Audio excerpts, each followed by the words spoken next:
21 ତାରିଖ ମଙ୍ଗଳବାର ଠାରୁ ଜଗତସିଂହପୁର ଜିଲ୍ଲାରେ ଗଡ଼ିଲା ଲକ୍ଷ୍ମୀ ବସ୍। ଏହି କାର୍ଯ୍ୟକ୍ରମକୁ ମୁଖ୍ୟମନ୍ତ୍ରୀ ନବୀନ ପଟ୍ଟନାୟକ ଭର୍ଚୁଆଲ ମାଧ୍ୟମରେ ଶୁଭାରମ୍ଭ କରିଛନ୍ତି। ଜିଲ୍ଲାର 8ଟି ବ୍ଲକରେ ମୋଟ 40ଟି ବସ୍ ବିଭିନ୍ନ ଗାଁ ଗଣ୍ଡାରୁ ବ୍ଲକ ହେଡକ୍ୱାର୍ଟରକୁ ଯାତ୍ରୀଙ୍କୁ ନବା ଆଣିବା କରିବ। ପ୍ରଥମ ପର୍ଯ୍ୟାୟରେ 7ଟି ବସ୍ ଗଡ଼ିବା ଆରମ୍ଭ କରିଛି। ସ୍ଥାନୀୟ ନବକୃଷ୍ଣ ଚୌଧୁରୀ ଷ୍ଟାଡିୟମ ପରିସରରେ ଆୟୋଜିତ ଏହି କାର୍ଯ୍ୟକ୍ରମରେ ଜିଲ୍ଲାର ବିଭିନ୍ନ ଅଞ୍ଚଳରୁ ଜନସାଧାରଣ ଓ ପ୍ରଶାସନିକ ଅଧିକାରୀମାନେ ଯୋଗଦେଇ ଏହି ଯୋଜନାକୁ ସ୍ୱାଗତ କରିଥିଲେ। ଜିଲ୍ଲାରେ ଲକ୍ଷ୍ମୀ ବସ୍ ଗଡ଼ିବାକୁ ନେଇ ଜିଲ୍ଲାବାସୀଙ୍କ ମଧ୍ୟରେ ବେଶ୍ ଉତ୍ସାହ ପ୍ରକାଶ ପାଇଥିବାର ଦେଖାଯାଇଛି। ବିଶେଷ କରି ଏଥିରେ ମହିଳା, ଛାତ୍ରଛାତ୍ରୀ ଓ କୃଷକମାନେ ଅଧିକ ଉପକୃତ ହେବେ। ମହିଳାମାନେ ମାତ୍ର 5 ଟଙ୍କାରେ ପଞ୍ଚାୟତରୁ ବ୍ଲକ ମୁଖ୍ୟାଳୟକୁ ସୁବିଧାରେ ଯାତାୟାତ କରିପାରିବେ। ଆଗାମୀ ଦିନରେ ଜଗନ୍ନାଥ ବସ୍ ଯୋଜନାରେ ବିଭିନ୍ନ ଜିଲ୍ଲାରୁ ଭୁବନେଶ୍ୱର ଦେଇ ପୁରୀକୁ ବସ୍ ସେବା ଉପଲବ୍ଧ ହେବ ବୋଲି ପରିବହନ ସଚିବ କହିଛନ୍ତି।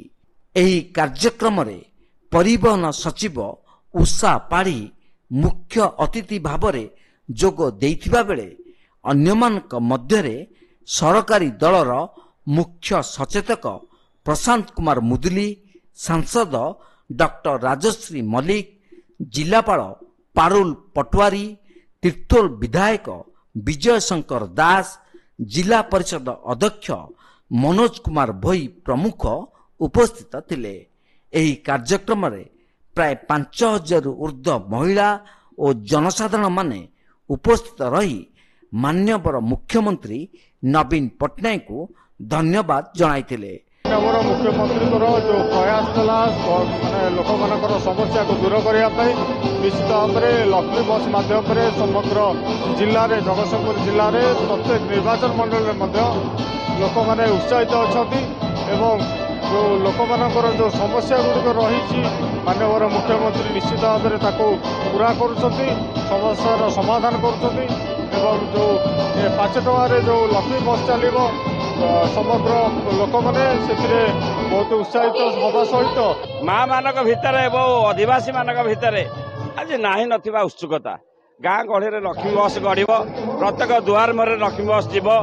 ଗାଁ ଗହଳିର ଲୋକମାନେ ବ୍ଲକ ହେଡକ୍ୱାର୍ଟରକୁ ଆସିବେ, ଜିଲ୍ଲା ହେଡକ୍ୱାର୍ଟରକୁ ଆସିବେ, ତାଙ୍କର ସରକାରୀ କାର୍ଯ୍ୟ, ଘରୋଇ କାର୍ଯ୍ୟ ଏ ସମସ୍ତ କାର୍ଯ୍ୟ କରିବେ।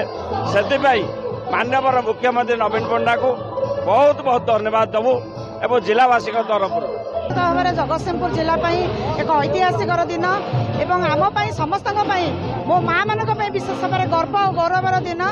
ବିକାଶ ପୁରୁଷ ମାନ୍ୟବର ମୁଖ୍ୟମନ୍ତ୍ରୀ ନବୀନ ପଟ୍ଟନାୟକଙ୍କର ଯେଉଁ ଚିନ୍ତାଧାରା, ଯେଉଁ ତାଙ୍କର ଶାନ୍ତ ସରଳ ସୌମ୍ୟ ଏବଂ ବିକାଶମୂଳକ ଚିନ୍ତାଧାରା ନେଇକରି ସେ ସ୍ୱଚ୍ଛ ନିର୍ମଳ ଶାସନ ଆଜି କରିଆସିଛନ୍ତି ଦୀର୍ଘ 23 ବର୍ଷ ଧରିକିରି। ସେ ଜଣେ ଆଗେଇ ଆସିଥିଲେ ମା' ମାନଙ୍କର ବିକାଶ କରିବା ପାଇଁ। ମା' ମାନଙ୍କର କଥା ସେ ପ୍ରଥମେ ଚିନ୍ତା କରିଥିଲେ ଏବଂ 50% ସଂରକ୍ଷଣ ବ୍ୟବସ୍ଥା କରିଥିଲେ ତ୍ରିଶୂଳ ନିର୍ବାଚନରେ କିପରି ମା' ମାନେ ଆଗକୁ ଯିବେ।